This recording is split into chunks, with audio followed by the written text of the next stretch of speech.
Jai Hind everyone, this is Varsha Dubey. Welcome you all in my social science class. Guys, as you know that we have started the chapter 4 of geography climate और मैंने इससे related part 1 climate का part 1 जो था वो मैंने एक video share भी किया है आपसे और हमने उसमें पढ़ा क्या through the last video we had discussed about the differences between climate and weather, the factors that affects the climate of an area in general like latitude, altitude, etc. But today we'll discuss the factors that influence the climate of India. पिछली videos में हमने क्या discuss किया? पिछली videos में हमने ये discuss किया कि जनरली किसी एरिया के क्लाइमेट को वो कौन से फैक्टर्स होते हैं, लैटिट्यूड है, एल्टीट्यूड है, प्रेशर है, विंड है, ये सारी चीज़ें इम्पैक्ट करती हैं. लेकिन आज हम इंडिया के पर्सपेक्टिव से पढ़ेंगे कि कौन से फैक्टर्स हैं जो इंडिया के क्लाइमेट को इन्फ्लुएंस करते हैं, उसको इम्पैक्ट जिनका पड़ता है. ठीक है. So let's start. Factors affecting India's climate: latitude, altitude, pressure and wind. देखिए ये जनरली तो मैंने आपको बताया भी था लास्ट वीडियो में लैटिट्यूड, एल्टीट्यूड और प्रेशर एंड विंड्स के बारे में. अभी इंडिया के क्लाइमेट में इनका क्या रोल है we'll discuss one by one. So let's start with latitude. Look here, India's climate depends upon its latitudinal extent. Tropic of Cancer divide the country into almost two halves. Part lying south of Tropic of Cancer, tropical climate, and part lying north of Tropic of Cancer, subtropical climate.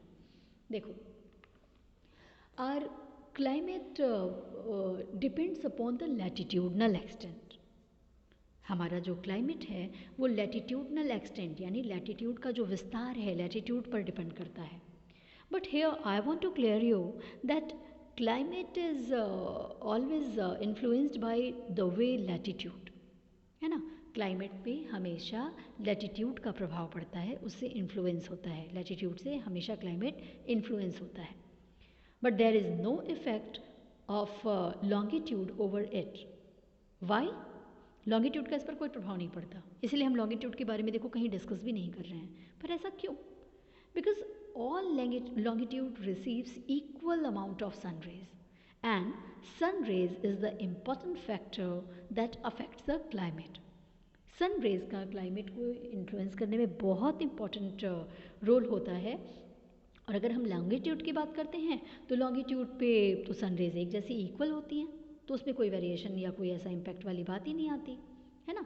And sun rays varies latitude to latitude, लेकिन sun raise जो हैं वो latitude to latitude अलग अलग होते हैं. कहीं पे डायरेक्ट सन रेज होती है तो कहीं पे थोड़ी कम होती है. Now the Tropic of Cancer divides India into two parts है ना. ट्रॉपिक ऑफ कैंसर इंडिया को दो पार्ट में बांटता है. The southern are below 23 degree north to 23 degree south, faces direct sun rays. अगर हम साउदर्न पोर्शन की बात करें तो ये 23 डिग्री नॉर्थ से लेकर के 23 डिग्री साउथ तक फैला हुआ है और जिस पे डायरेक्ट सनलाइट आती है. Due to which this area have tropical climate. इसी कारण इस एरिया का क्लाइमेट कैसा होता है? ट्रॉपिकल काइंड ऑफ क्लाइमेट होता है.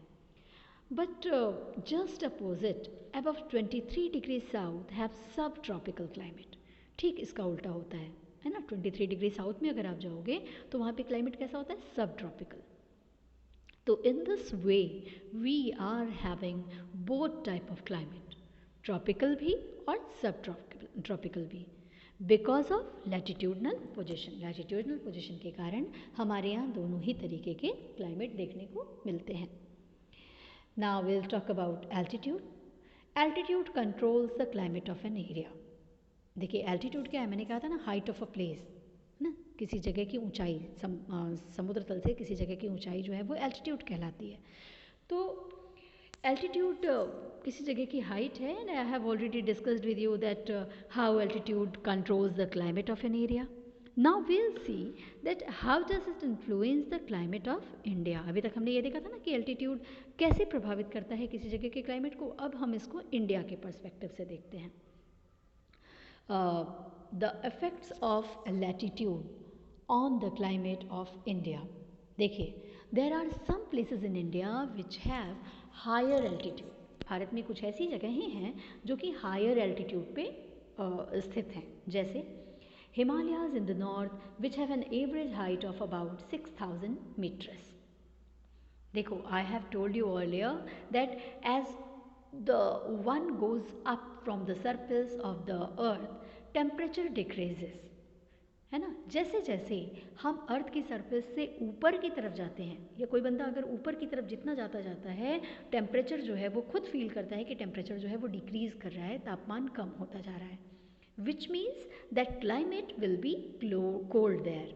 है ना, इसका क्या मतलब है? ये हमें साफ एहसास कराता है कि हम जितना ऊपर, जितने हाई एल्टीट्यूड पे जाते हैं, टेम्परेचर डिक्रीज़ होता है और वहाँ का क्लाइमेट कैसा हो जाता है? ठंडा, cold. There are different altitude in India with different climate, which prevents the cold winds from Central Asia from entering the subcontinent. इसका बेस्ट एग्जाम्पल हिमालय पर्वत है. हिमालय पर्वत हमें जो पूरे सेंट्रल एशिया की पार्ट है, या फिर सेंट्रल एशिया से आने वाली जो तेज़ हवाएं हैं, ठंडी हवाएं हैं, उससे हमें एक प्रहरी की तरह हमारी रक्षा करता है. दुश्मनों से तो हमारी चाइना के पास तो वो एज अ बॉर्डर खड़ा ही है, लेकिन मौसम के हिसाब से भी वो हमारे लिए बहुत सेफ्टी प्रिवेंट करता है, हमें सेफ्टी प्रोवाइड करता है ना. नहीं तो तेज़ हवाएं जो सेंट्रल एशिया की तरफ से आती हैं वो सीधे आ जाती हैं इंडिया में, लेकिन वो इतना बड़ा एक्सटेंट है हिमालय का जो इन चीज़ों को रोकता है इंडियन सब कॉन्टिनेंट में आने से. ठीक है. Now look at the next point. Because of these mountains, the subcontinental experiences comparatively milder winters. Same वही बात.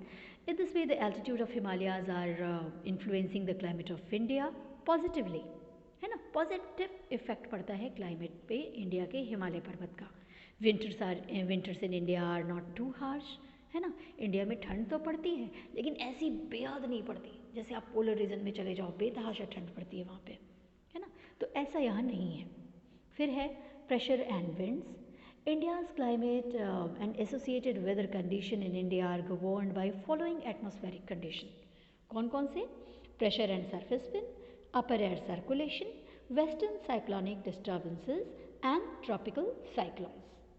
देखो, अगर हम बात करते हैं पहले पॉइंट की, प्रेशर एंड सरफेस विंड की. देखिए, India's lies in the region of north easterly wind. है ना, नॉर्थ ईस्टर्ली रीजन में इंडिया आता है. This originates from the sub tropical high pressure belt of northern hemisphere. कहाँ से ये आता है? सब ट्रॉपिकल हाई प्रेशर बेल्ट की तरफ से, नॉर्दर्न हेमिस्फेयर के. ठीक है. They blow south, get deflected. Deflected का मतलब होता है मूव इन डिफरेंट डायरेक्शन.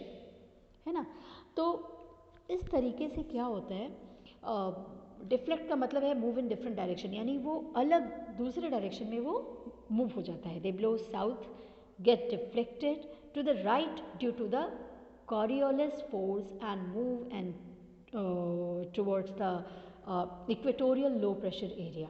अब आप सोच रहे हो कि कॉरियोलिस फोर्स क्या है. देखो, बल्कि आप बेहतर होगा कि इसको नोट भी कर लो. कॉरियोलिस फोर्स को फेरेल्स लॉ भी कहते हैं.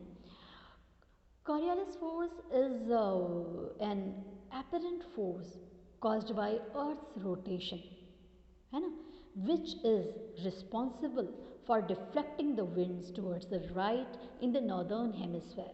हवा का डायरेक्शन बदलने के लिए सबसे रिस्पॉन्सिबल है ये. क्यों? अर्थ रोटेशन के कारण.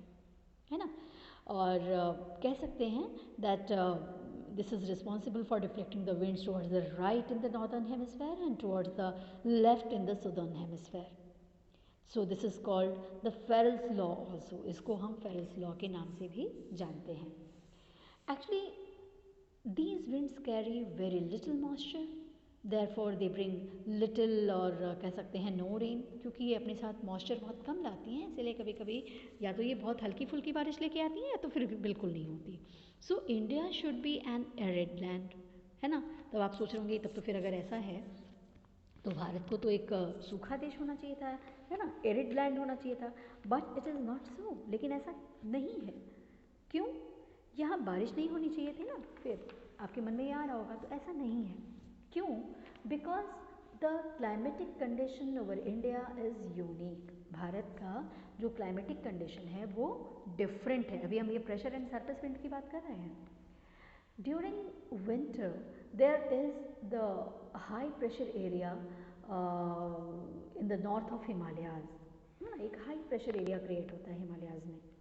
Cold winds blow from this region to the low pressure areas, यहाँ से कोल्ड विंड जो है वो हाई प्रेशर से लो प्रेशर एरियाज की तरफ बढ़ती हैं। Over the oceans to the south, और ये समुद्र की तरफ से होकर के आती हैं साउथ की। In summer a low pressure and कह सकते हैं in summer low pressure area develops over interior या फिर कह सकते हैं central part of Asia as well as over north western India, है ना। And this causes a complete reversal of direction of winds during summer. इससे क्या होता है, समर सीजन में कंप्लीट रिवर्सल यानी हवाओं का डायरेक्शन जो है वो बदल जाता है, रिवर्स कर जाती हैं वो। तो south west winds start moving towards the Indian mainland, high pressure से लो प्रेशर की तरफ वो आती हैं। साउथ वेस्ट की तरफ से चलने वाली जो विंड्स हैं वो इंडियन मेनलैंड की तरफ, मेनलैंड मतलब कह सकते हैं वहाँ पे जो हाई प्रेशर से लो प्रेशर क्रिएट होता है तो उस तरफ मूव कर जाती हैं। And moving over the ocean these winds carry moisture and causing rainfall in India. और जब ये समुद्र से क्रॉस करते हुए आती हैं वाया ओशन, ये जब क्रॉस करती हैं तो ये अपने साथ अकेले नहीं आती, ये अपने साथ वहाँ से मॉइस्चर भी उठा के लाती हैं और इन्हीं के कारण इंडिया में रेनफॉल की कंडीशन बनती है। तो in this way pressure and surface wind affects the Indian climate, है ना। अब देखो यहाँ पे आप देख लो मंथ ऑफ जनवरी हमने शो भी किया हुआ है मैप के थ्रू, मंथ ऑफ जनवरी और मंथ ऑफ जून में किस तरीके से प्रेशर ऑफ विंड को यहाँ पे शो भी कर रहा है, ठीक है। हवा का डायरेक्शन देखो कैसे चेंज हो रहा है, वैसे ही आपकी बुक में भी दिया हुआ है, आप वहाँ से देख सकते हो कैसे विंड अपना डायरेक्शन जो है वो बदलती है। ट्रॉपिकल ईस्टर्ली में कैसे है, सब ट्रॉपिकल में कैसे है, ये आपको इससे क्लियर हो जाएगा। अभी हम बात करते हैं सेकेंड पॉइंट की, अपर एयर सर्कुलेशंस की। देखिए अपर एयर सर्कुलेशंस क्या है, it refers to the streams of air that flow at the higher altitude of the atmosphere. जो हायर एल्टीट्यूड पे हवाओं का जो झुंड होता है, हवाओं का जो एक स्ट्रीम चलती है उसको हम अपर एयर सर्कुलेशन बोलते हैं। They flow at the top of the troposphere and generally blow in western direction. आपने एटमॉस्फेयर, ट्रोपोस्फेयर, लिथोस्फेयर ये लेयर के बारे में पढ़ा होगा एटमॉस्फेयर के, है ना। तो ये क्या करते हैं, ट्रोपोस्फेयर में चलती हैं और किधर, वेस्टर्न डायरेक्शन की तरफ। यहाँ पे एक बात आती है जेट स्ट्रीम की। देखो जेट स्ट्रीम क्या है पहले ये समझो। Jet stream is an important component of this flow, है ना। हवा का ये जो बहाव जो बदलता है उसका सबसे इम्पॉर्टेंट एक कंपोनेंट है।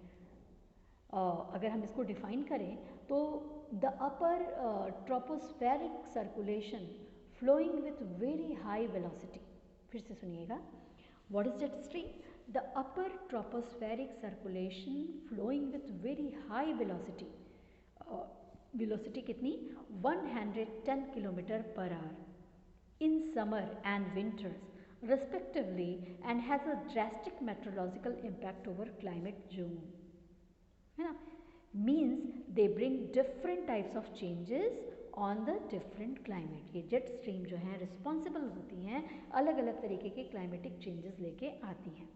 These are known as subtropical jet stream as they are located approximately over 27 degree to 30 degree।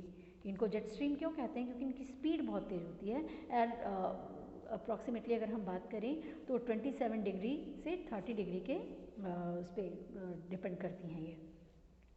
In summer these jet stream blows north part to the Himalayas and in winter south to the Himalayas, है ना। देखो कैसे ये अपना direction change करती हैं, summer में किधर नॉर्थ पार्ट पे चलती हैं हिमालय के और विंटर सीजन में ये साउदर्न हिमालयाज की तरफ चलती हैं। And in this way they influence the climate of India. When these streams blow to the south, it brings rainfall due to western cyclonic disturbance, है ना। वेस्टर्न साइक्लोनिक डिस्टर्बेंस के कारण जब ये साउथ की तरफ आती हैं तो ये अपने साथ रेनफॉल लेके आती हैं। नाउ व्हाट इज दिस, अभी आप सोच रहे हो कि ये वेस्टर्न साइक्लोनिक डिस्टर्बेंस क्या है, सो लेट्स डिस्कस दिस, है ना। वेस्टर्न साइक्लोनिक डिस्टर्बेंस क्या है, देखिए इसको हम ट्रॉपिकल साइक्लोन भी कहते हैं, दोनों के बारे में अभी समझते हैं। The weather phenomena of winter months occur due to winds, brought in the westerly flow from the Mediterranean region. Means इसका मतलब क्या है? Cyclones occurred in western countries create disturbance there. देखिए वेस्टर्न कंट्रीज में जो साइक्लोन आता है, cyclone तूफान खूब तेज़ी से घूमता हुआ है ना, तो वो क्या करता है, वेस्टर्न साइक्लोनिक डिस्टर्बेंस को क्रिएट करता है। वेस्टर्न एरिया में हो रहा है इसलिए हम उसको बोलते हैं western cyclonic disturbance. But these winds become boon to us because they causes rainfall, sometimes during winter in northern or northern western part of the country, which was very useful for the farmer. वहाँ पे तो ये western cyclone जो है ये cyclonic disturbance create करता है, लेकिन हमारे देश के लिए ये एक वरदान की तरह है, एक बून की तरह है। क्यों? क्योंकि ये हमारे यहाँ विंटर सीजन में northern western part of the country में रेनफॉल का कारण होता है ना। जब तेज़ हवाएं आती हैं, समुद्र में रोटेट होती हैं, तो ये अपने साथ खूब स्पीड में आती हैं, तो ये अपने साथ ड्रॉपलेट्स लेके आती हैं और ये यहाँ पे बारिश का माहौल क्रिएट करती हैं, जो कि किसानों के लिए बड़ा यूज़फुल होता है ना। उनको कल्टिवेशन में, उनको इरिगेशन अलग से करने की ज़रूरत नहीं होती। In this way, these western cyclonic disturbance influence the climate of India. And now, tropical cyclone की बात करते हैं। लेकिन मेरे ख्याल से ये आपको समझ आ गया होगा कि वेस्टर्न साइक्लोनिक डिस्टर्बेंस कैसे इंडिया के क्लाइमेट को प्रभावित करती हैं, कैसे ये विंटर सीजन में बारिश का कारण बनती हैं और किसानों के लिए बड़ी यूज़फुल होती हैं। नाउ ट्रॉपिकल साइक्लोन क्या है? Tropical cyclones that develops in the tropical areas, इसीलिए इनको हम ट्रॉपिकल साइक्लोन्स कहते हैं। ट्रॉपिकल एरियाज में चूँकि ये डेवलप होते हैं, है ना। They occur during monsoon and as well as in October से नवंबर के मंथ में, है ना, उस समय ये जो है प्रभावी होते हैं। These affects the coastal region of the country, causes rainfall, destructions, flood etcetera. और ये क्या करते हैं, ये देश में डिस्ट्रक्शन का कारण भी बनते हैं। स्पेशली कोस्टल एरियाज़ में आपने देखा होगा, मैक्सिमम उड़ीसा वगैरह में तूफान या साइक्लोन जो है वो ज़्यादातर अक्टूबर नवंबर के महीने में ही आता है ना। Cyclones are actually the fast circulatory winds in the ocean. अगर मैं बोलूँ साइक्लोन्स क्या है, तो सर्कुलेट करता है जब हवा बहुत तेज़ी से, है ना, ओशियन एरियाज़ में, तो बहुत तेज़ जो सर्कुलेटरी, फास्ट सर्कुलेटरी विंड्स हैं इन द ओशियंस, उसको हम साइक्लोन्स बोलते हैं। तो in this way finally we have finished the factor affecting India's climate. इस तरीके से हमने आज उन फैक्टर्स के बारे में डिस्कस किया जो कि इंडिया के क्लाइमेट को इन्फ्लुएंस करती हैं। Now through the next video will discuss about Indian monsoon. Next video में हम किसके बारे में डिस्कस करेंगे? नेक्स्ट वीडियो में हम ये देखेंगे कि भारत का मानसून कैसा है, क्या है ये मानसून, इन सब के बारे में डीपली डिस्कस करेंगे। ठीक है, तो the Indian monsoon will be the next topic in part 3 of the climate. So that's it for today.